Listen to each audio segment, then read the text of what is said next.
Hi everybody, Christopher and David back again from SFI. A big apology for earlier on this evening. We seem to have sorted out the glitch, but instead of waiting for another to set another webinar, which we will do, but instead of waiting for that, Chris and I have just decided to answer the questions that people have sent in and make this short and brief. Now, Christopher is on the audio and I'm on the camera. So we'll start with the first question, Chris, which again starts with or comes from Cameron.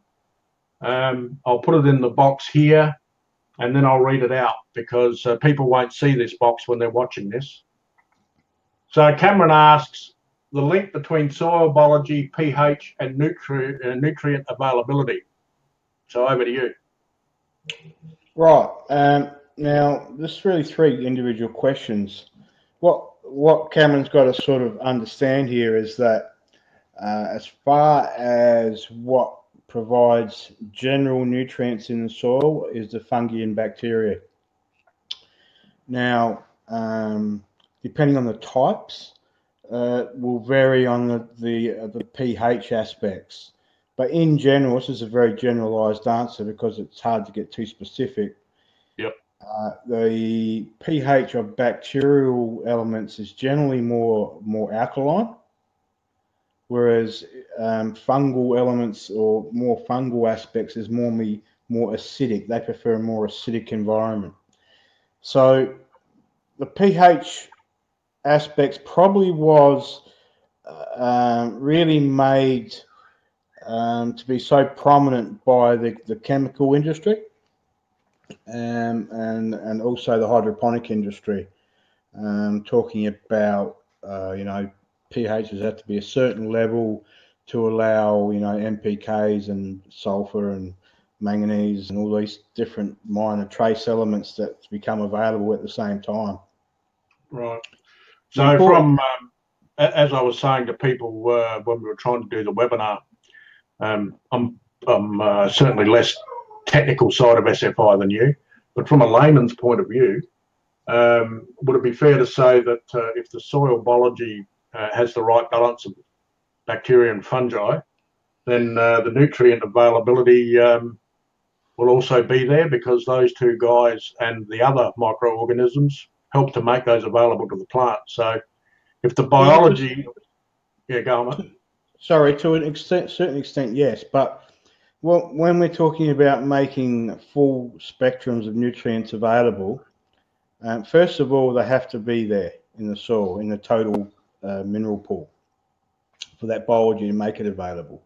Yep. If they are there, then the biology will break it down and make it available.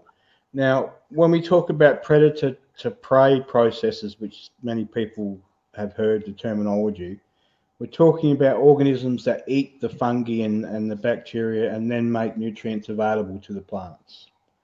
So the most important aspect of pH is root zone pH. Okay, because you can take a sample of your pH in your garden 5 feet away from your roots and it could be a pH of say 6.8 or 7.5, but around the actual root zone where the nutrients become available to your plants may be a totally different pH aspect. So I would tend to focus more from a soil point of view. I would tend to focus more on getting the right balances of the right types of organisms in there. Yep. Okay. So that's a quick answer for you, Cameron. Obviously, there is a lot more involved. And as you probably know, SFI have the laboratory to be able to test for those things that Christopher just talked about. Okay, the next question, Chris, just moving along, comes from Hayden, which I think attended one of the SFI courses in WA. Is that correct? Is that what you said? Yep. Yeah, about 3 years ago down in Margaret River. Okay. So Cameron asks, what are your thoughts on composting with beneficial anaerobic microbes? I have recently constructed a 2-meter hot aerobic compost pile, I would say that says, and on the third turn converted it to a sealed anaerobic compost with approximately 60% moisture. Temperature during aerobic was 55 to 68 degrees C, but on the third turn only came back to 37. After 2 weeks, it is now at 35. The microbes are mainly lactobacillus, and the product used is called BAM from Queensland, and is similar to EM. Over to you, mate.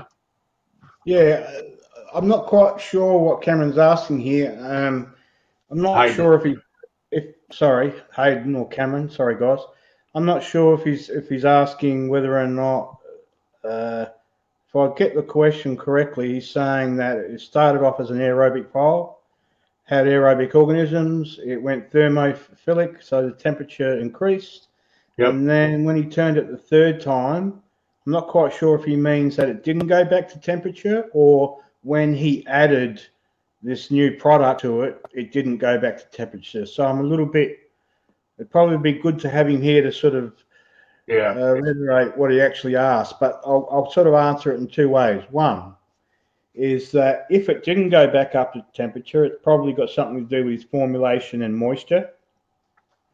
Two, if he's added the lactobacillus type, which are a facultative anaerobe, which is basically means that they require far less oxygen to work than what aerobic organisms require, then possibly that's affected it. It's the dominance of the aerobes, which would tend to make the compost more hotter.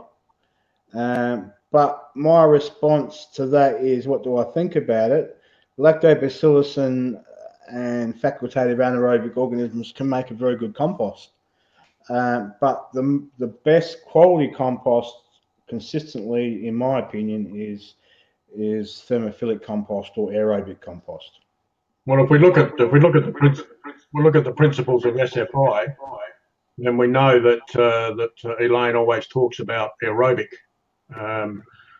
The soil being aerobic with oxygen and moisture, etc. So the organisms we're producing in a aerobic compost pile are the ones you need down amongst your root zone. Is that fair comment? Yeah, it's interesting he brought this up, because we have a client at the moment doing about 12,000 tonne of compost on farm. And we're doing some trials, and they're doing some very similar stuff to what the guy's asking about here.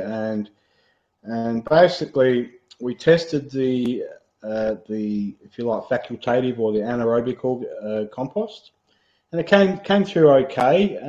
They also did some aerobic testing, some aerobic composting, and that came back far better. But what was interesting was the nutrient element. Was that the aerobic compost was actually 20 to 30% higher in minerals.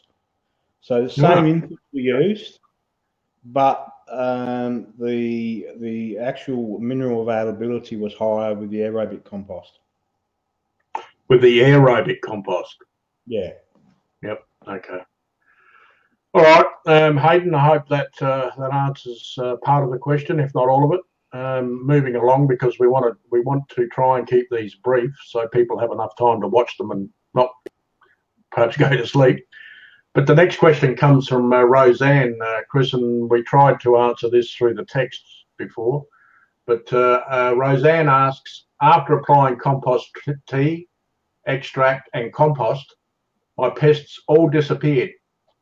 Now it seems after 3 months the pests are coming back. Should I reapply the compost treatments? ? And how long will this scenario happen? Yeah, I tried to explain to Roseanne that when you add compost, if it's a good quality compost, it's a longer term fix. But if you add them, if there's the food sources, the varying food sources aren't available in the soil, those organisms will only stay active for shorter periods of time. Yeah, because they have no food. That's right. Yep. So the thing about compost is you're adding an inoculum, i.e. the organisms, and hopefully it's a good varied compost with different inputs. You're also adding carbon, so there's a longer term food source, but it's still a short term fix. Okay, so when you then come along and add compost teas or compost extracts, which are two different inputs, the compost tea, you're actually supplying large amounts of organisms in a given spot. And so again, if the food sources aren't there for those organisms, they won't stay active. Doesn't mean they won't be there, they just won't be active and doing the roles they should be playing because the food sources aren't there. So Roseanne may have to keep adding compost teas for a period of time, and also look at the longer term aspects of her soils, i.e. the types of plants she's got planted in her garden or in her veggie garden. She may need to look at perhaps mixing it up and adding more perennials and things like that. Okay. Again, for Roseanne's benefit, SFI teach these principles and others, Roseanne, in a face-to-face workshop at the SFI farm in just outside of Lismore. If you can possibly make that, if you can attend, then that would be of great benefit and would answer all of these questions plus more. Anyway, Chris, the next question is from Cameron again.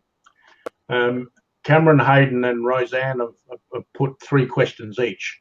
So that's why it might sound like I'm repeating. But Cameron's second question is maintaining sustaining food sources for microbes in traditional or ornamental landscapes.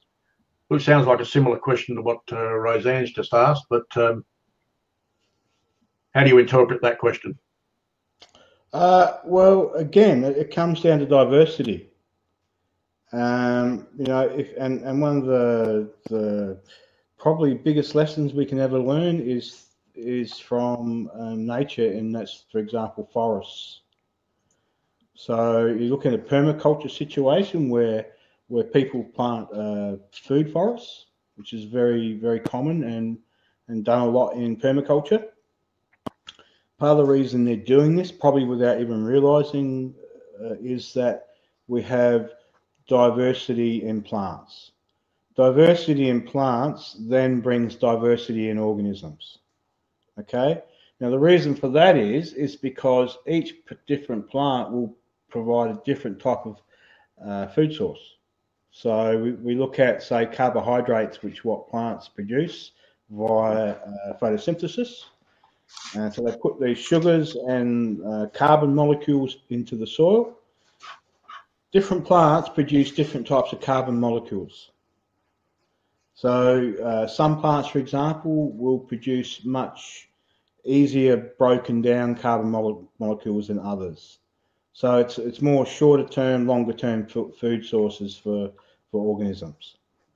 That's basically how we produce those different food sources. And we look at in nature, you'll see that all the time. So if we look at, say, even in pastures, so we look at pastures, for example, when we're talking about farmers and growing cows and whatever animals, the more type of grasses and foods that you have in that pasture, the more beneficial it is to the animal and beneficial to the soil and to the organisms.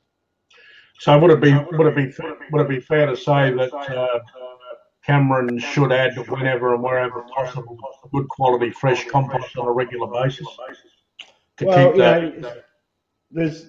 I mean, you always add, if you can, good quality compost, and and if you depending on the degree that you need to do it, good quality compost or good diverse wood chip, for example, or almond shell waste, or whatever things that have been put down for mulches, are all going to be beneficial.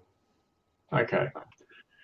Righto, so we'll move on to the second question from Hayden. And Hayden asks, I have a product containing trichoderma, which is a mixture of fungal species, from what I can understand.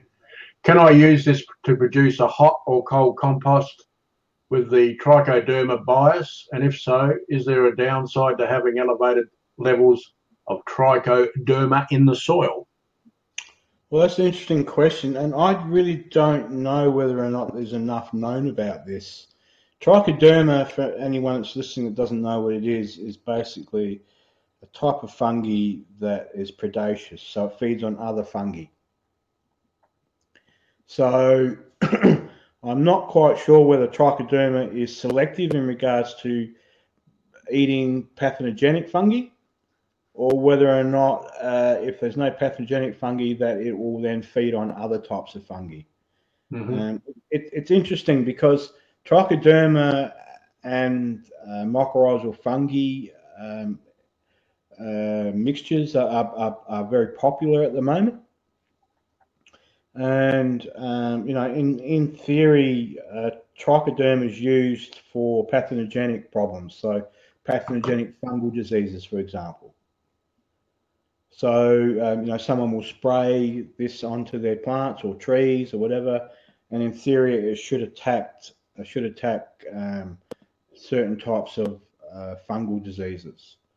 Now, whether or not that affects diversity in fungi, to be quite honest with you, I don't think we really know enough. But it'd be quite interesting to find out. But personally, if it was me, you can add a little bit of trichoderma in regards to your compost. That shouldn't be a real problem. But again, if you're making a good diverse compost, you'll probably find you've got trichoderma in there anyway. Okay, mate. I hope that answers some of the question, Hayden. But we'll move on to the second question from Roseanne, Chris. If my compost pile has been heating to high temperatures and being turned continually for 2 months, now the pile is sitting on 45 to 55 degrees continually, how long can this happen, and what is the normal finishing temperature of a completed compost pile? Normal finishing temperature is ambient temperature, so the temperature of what it's like outside. Mm-hmm. Now, if it's still heating when it's turned, and again, I don't know how many times it's been turned because Roseanne's not here, but if it's still heating up after 2 months when it's been turned, I'd suggest to her that she's probably used too much nitrogen. Yep.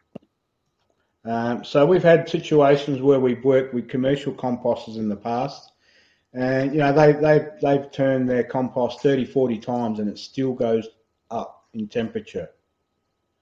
And we often see that with what I call waste management compost, which is what most compost is that you buy from garden centres or garden supply places. And the commonest issue I always hear from clients is that it was steaming when I got it still. All right. Now, the reason for that is more than likely is because their formulations are incorrect. Yeah. So what is the correct carbon nitrogen balance when making a compost? Just to help Roseanne out, mate. Well, if she's trying to make a bacterially dominated compost, then probably you want to look at the amount of nitrogen inputs you're using. So if you're trying to make a bacterially dominated compost, you're going to use more greens than browns, for example. But again, all that stuff we teach in the course. Yes. In general, a good formulation for would probably be, maybe 60% greens, 50% greens, 30-40% browns, and maybe 10% nitrogen inputs, like high things like lucerne or manures or something that's high in nitrogen. It's probably worth understanding, Roseanne, if you don't already understand this, that making compost, like good quality compost, for the types of reasons that you want it for, is a little more complicated than what some of the gardening people say, and that's what the courses are about that are run for 3 days. That's the compost tea extracts, of course, that SFI runs. Christopher goes into some detail of some of those formulations, why, how, and then also talks about how you qualify that you've made a good compost, and that's through the use of a microscope. So we'll move on to the next question, mate. Cameron has asked for his third question. Soil food web networks in WA, are there any? No, not really. Not that I know of. I'm actually trying to set one up now with one of the composting guys down in southern Western Australia near the Margaret River. That's correct. There possibly are, but not that I really know of, to be quite honest with you. But can I just go back to Roseanne's question, just quickly? Sure. So, basically a typical bacterially dominated compost would be around 25%, about 25% high nitrogen inputs, 45% greens, and about 30% woody. Okay, so yep. that's for bacterially dominated compost. So if she's growing a lot of annual plants, plants ain't going to grow for 12 months, and they're the type of compost she wants to use. If she wants to make a more fungally dominated compost, she's going to use approximately the same nitrogen inputs, but she's going to then use about 45% woody and about 30% greens as well. Okay, fine, no problem. Now, Hayden's second question, I think it is. He asks, I have read that properly controlled hot composting kills the majority of plant and human pathogens, but it's not effective when dealing with viruses. Is this true? No, it's not true. In my experience, is if you make a good quality thermophilic compost, it will kill viruses. But the important aspect is that it's mixed properly and everything gets hot, and it has to go over 65 degrees. That comes back to what we were saying before about knowing how to make a good compost. It's not as simple as throwing a couple of things together and hoping for the best. So yeah, sorry, Christopher, go on. I know that Hayden's been making compost for a while because I know he's pretty pedantic about making his compost. But if he does a bit of research on the internet, he'll find out that the majority of viruses that we know of are killed by thermophilic composting. Yes. Now, also, we're not just talking temperature. Again, if we talk about a good broad spectrum input compost, then we should have organisms in there that are potentially taking away food sources from the viruses, or even perhaps attacking the viruses themselves. Okay, now one last question. Roseanne from Roseanne. She asks, how long can you keep a compost pile before it will need feeding? I think she's talking about regeneration there. And how do I feed it? Well, that's interesting because from my experience, that normally I will use a compost approximately 6 to 8 weeks into it. I'll probably start using it as a potential compost tea input, and normally I'll wait for at least 12 to 16 weeks before I'll use it as an extract input. And the reason for that is because as it matures, those organisms that are active start to diminish. That's really what she's asking. So, I've used compost for up to probably 9 to 12 months and still got really good results from it. And you just feed it with organisms inputs that you want certain groups of organisms to grow. So if you want to grow fungi, more fungi in there, and bring the fungal elements out, then you will feed it more fungal foods, more high C to N ratio foods. So, for example, something like to be depending on what you're using, but something like oatmeal. Okay. And again, if you want to get those organisms to really thrive quickly, you would put that into a powder form, because it creates more surface area for the organisms to attack. Okay, or you And might again, want to use something like a fish hydrolysate. all of this it goes into some detail during the courses. That's right. Okay, mate. Well, we have reached around about the half an hour mark, almost 40 minutes. So we will sign off now. People, again, my apology, or our apology for the earlier attempt. Pretty sure it won't happen again. As you've seen, as you've watched this, everything is quite clear and uninterrupted. So we think we found out what the problem is. Just wanted to clarify a little bit, I suppose, my role in this. In these webinars, I play a little bit devil's advocate, so to speak.